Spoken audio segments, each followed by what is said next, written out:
जिनोबिया लगभग 240 से 275 ईस्वी पामायरा की रानी थीं, जिन्होंने रोम की महान साम्राज्य के खिलाफ विद्रोह किया। यहाँ उनके बारे में कुछ महत्वपूर्ण तथ्य प्रस्तुत हैं।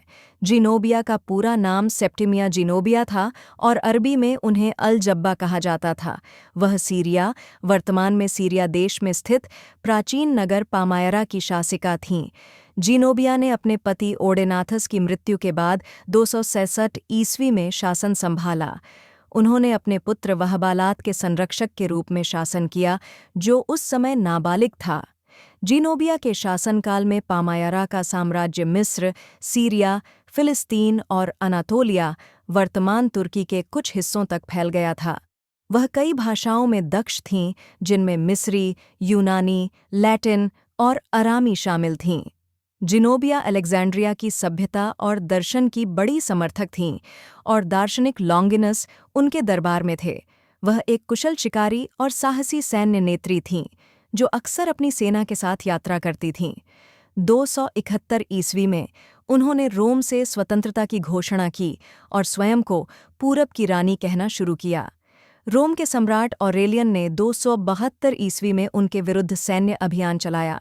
एमिसा, वर्तमान होम्स की लड़ाई में पराजय के बाद जिनोबिया पामायरा में घिर गईं। घेराबंदी के दौरान वह सहायता की तलाश में ऊंट पर सवार होकर भागने का प्रयास कर रही थीं कि उन्हें फरात नदी के किनारे पकड़ लिया गया।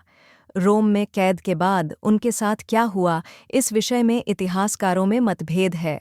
कुछ का मानना है कि उन्हें मृत्युदंड दिया गया, जबकि अन्य कहते हैं कि ऑरेलियन ने उन्हें क्षमा कर दिया और उन्होंने रोम में एक कुलीन महिला की तरह जीवन बिताया। जिनोबिया को प्राचीन इतिहास की महान महिलाओं में गिना जाता है और अक्सर उनकी तुलना क्लियोपेट्रा से की जाती है। तदमुर पामायरा के पुरातात्विक अवशेषों में आज भी उनकी स्मृति में कई संरचनाएं मौजूद हैं। इतिहासकारों के अनुसार जिनोबिया एक सुंदर, बुद्धिमान और उच्च महत्वाकांक्षी महिला थीं। वह अपने युग की शिक्षित महिलाओं में से थीं और उन्हें इतिहास, दर्शन और साहित्य में रुचि थी। कहा जाता है कि वह अपने सैनिकों के साथ पैदल चलती थीं और कठिन परिस्थितियों में भी साहस नहीं छोड़ती थीं। कुछ कथाओं के अनुसार जिनोबिया यहूदी वंश की थीं और उन्होंने यहूदी धर्म अपनाया था, जबकि अन्य उन्हें अरबी जनजातियों से जोड़ते हैं। उनके जीवन और शासन पर कई पुस्तकें, कथाएं और नाटक लिखे गए हैं। हाल के वर्षों में जिनोबिया को महिलाओं की स्वतंत्रता और शक्ति के प्रतीक के रूप में देखा जाता है।